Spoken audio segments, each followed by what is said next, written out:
ध्यानं मूलं गुरोरमृते पूजा मूलं गुरोरपादं मंत्रं मूलं गुरोरवाक्यं मोक्षं मूलं गुरोरकृपा. नमस्कार भक्त मंडळींना.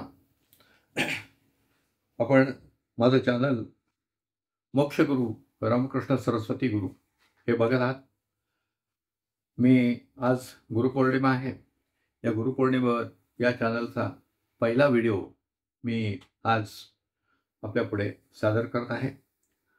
परमपूज्य रामकृष्ण क्षीरसागर महाराज यांचं वास्तव्य नगरमध्ये होतं आणि अहमदनगरमध्ये जो त्यांचं वर्ष 65-66 वर्ष होतं. त्या संपूर्ण काळात नगरमधील अनेक वास्तू त्यांनी पुनीत केलेल्या आहेत. नगरमध्ये वास्तव्य करता त्यांचा जन्म 16 फेब्रुवारी 1934 रोजी नगर जिल्ह्यातील रैताली गावात झाला आणि त्याच्यानंतर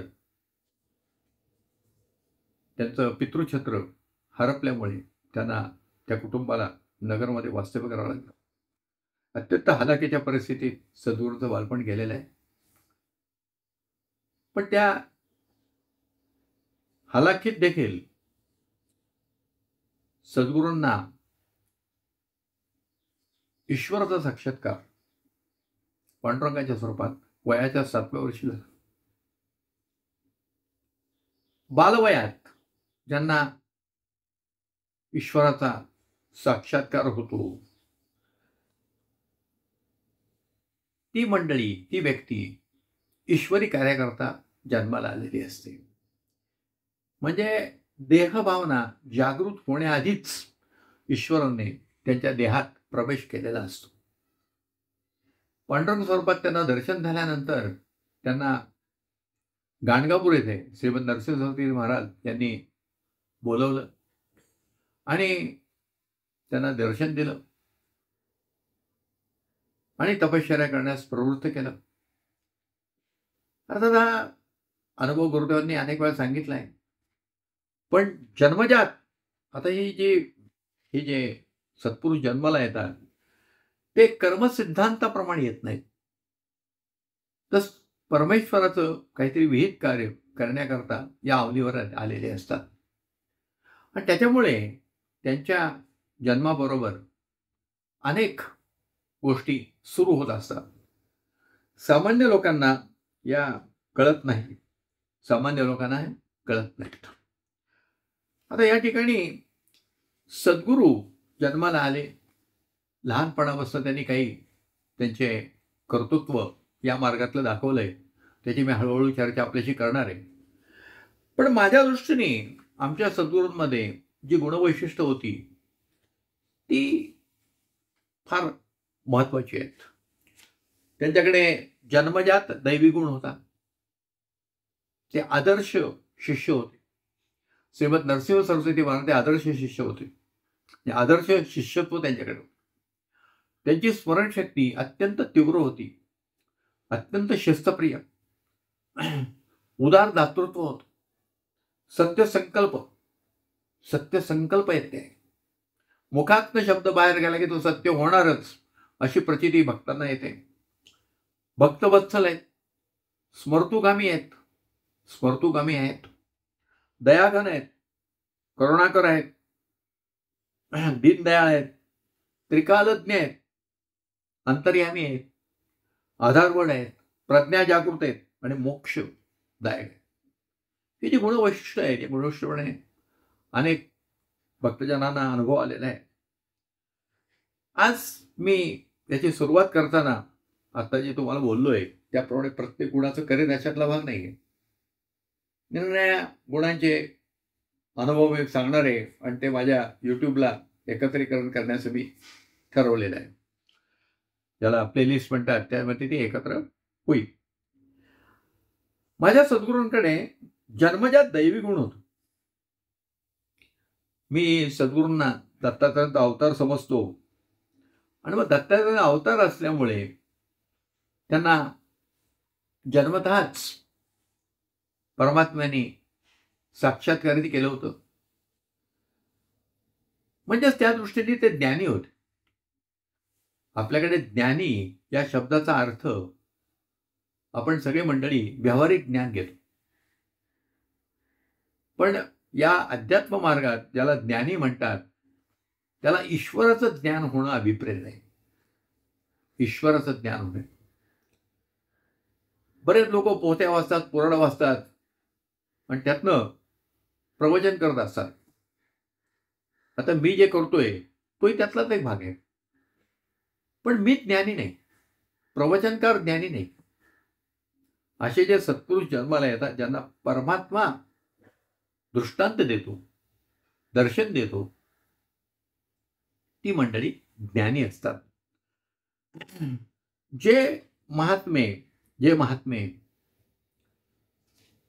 जन्म मरण्याच्या फेऱ्यातनं सुटलेले आहेत, असे ईश्वरचरणी विलय झालेला असतो त्यांचा. पण अशा महात्म्यांना नियतीच्या कामाकरता, ईश्वराच्या कार्याकरता त्यांना जन्म घ्यावा लागतो. आणि या मंडळींना वरदपिंड असं म्हणतात. म्हणजे जन्म कर्मसिद्धांताप्रमाणे जन्म नाही त्यांचा, ईश्वरी कार्याकरता ते जन्माला आलेले आहेत. श्रीपाद श्रीवल्लभांचं जे चरित्रामृत आहे त्या अध्याय 7 मध्ये पान क्रमांक 54 या गोष्टी स्पष्ट झालेल्या आहेत. म्हणजेच आमचे सद्गुरू हे जन्मतःच त्या कामाकरता आले होते, परवडाकडे सरस्वती. आता या मार्गात ईश्वराने अशा बालपणी ज्यांना अनुग्रहित केलंय असे आद्य शंकराचार्य होते.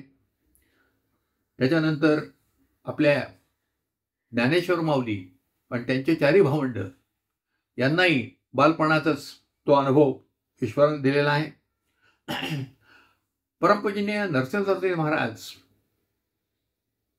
यांच्या चरित्रलीला पाहिल्या तर मौंजी बंधन होस्तोवर त्यांना वाचा नव्हती, आणि मौंजी बंधनानंतर वाचा आली ती वेद वाणीच्या स्वरूपात आली. श्रीपाद श्रीवल्लभांचं पण तेच आहे. हा नवजात शिशू अनेक वृद्धांना त्या काळात आशीर्वाद देत असे. या सर्व साक्षात्कारी महापुरुषांनी ईश्वरी कार्य हेच आपलं जीवन कार्य ठेवलेलं होतं आणि ते त्यांनी पूर्ण केलं. आणि ज्या क्षणी त्यांचं कार्य पूर्ण झालं त्या क्षणी त्यांनी अवतार समाप्ती केलेली आहे.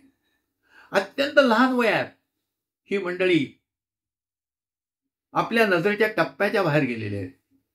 अर्थात आपल्या नजरेच्या टप्प्याच्या बाहेर गेले म्हणून त्यांची जी जागृत झालेली शक्ती कुठेतरी गेली आहे असं अजिबात नाही. ती शक्ती आजही या पृथ्वी तलावर कार्यरत असते. आपण आनंदीला ज्ञानेश्वर माऊलीच्या समाधी जळी जर काही प्रार्थना केली तर ती आजही फळाला येते. त्याचं कारण ती शक्ती तिथं आजही कार्यरत आहे. आता या ठिकाणी गुरुदेवांकडे जन्मजात होतं असं मी म्हणणं हे स्वाभाविक. मी त्यांचा भक्त आहे, मी म्हणणार काय. पण या संदर्भात काही अधिकारिक पुरुषांनी सांगितलंय का? तो होय, अधिकारिक पुरुषांनी ते सांगितलेलं आहे. या संदर्भात गोळणी महाराज हे दत्त संप्रदायातलं एक अद्वितीय स्थान आहे त्यांना. आणि गोळणी महाराज आणि आमचे गुरुदेव हे काही काळ या पृथ्वीवर समकालीन होते. आमच्या गुरुदेवांचे एक शिष्य मराठे, मी त्यांना मराठे काकाच म्हणतो कारण ते माझ्या चुलत्यांचे मित्र होते, LIC मध्ये सर्व्हिसला होते. त्यामुळे ते पुण्यात असताना गोळणे महाराजांच्या दर्शनाला नेहमी जायचे. पुढे त्यांची बदली बीडला झाली. मग बीडला जात असताना त्यांना नगरमध्ये क्षीरसागर महाराजांचं दर्शन घ्यायची ओढ असायची म्हणून ते थांबायचे, दर्शन घ्यायचे. मला आठवतंय मराठी काका जेव्हा यायचे नगरला तेव्हा आमच्या काकांकडे उतरायचे आणि गुरुदेवांच्या दर्शनाला जायचे. तर एकदा त्यांनी गोळणे महाराजांच्या कानावर हे घातलं किंवा मी नगरला जात असताना, बीडला जात असताना क्षीरसागर महाराजांच्या दर्शनाला जात असतो. तर ताबडतोब गोळणे महाराजांनी उत्तर दिलं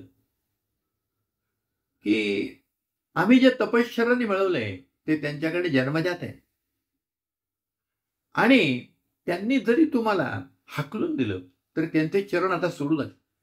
एकदा धरलेले शरण सोडू नका.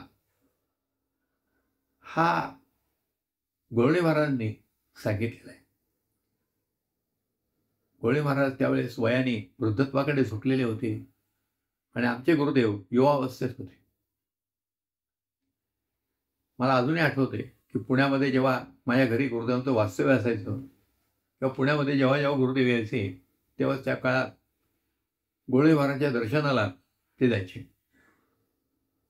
माझे बंधू प्रकाश रेंगे हा बराच वेळा त्यांच्याबरोबर गेलाय आणि त्यांनी सांगितलं या दोन्ही सत्पुरुषांना एकमेकांना भेटला की आनंद व्हायचा.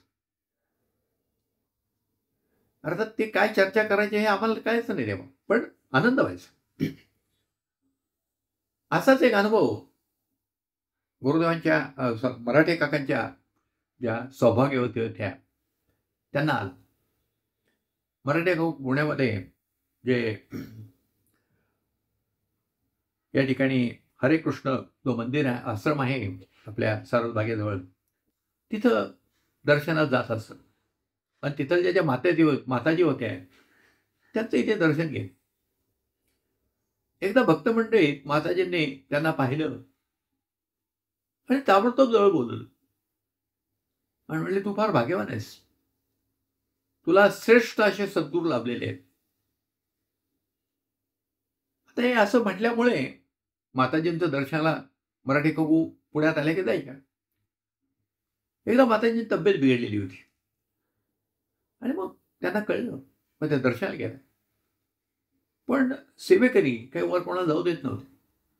पण कसं कोण माताजींना कळलं आणि माताजींनी आदेश दिला सेवेकरांना की ते आले त्यांना वर पाठवा.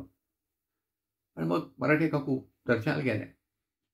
दर्शन झाल्यानंतर त्यांनी ताबडतोब सांगितलं की आता माझी तब्येत ठीक नसते, तुझे सद्गुरू हे परमेश्वर स्वरूप आहेत, तू त्यांना प्रार्थना कर माझ्याकरता.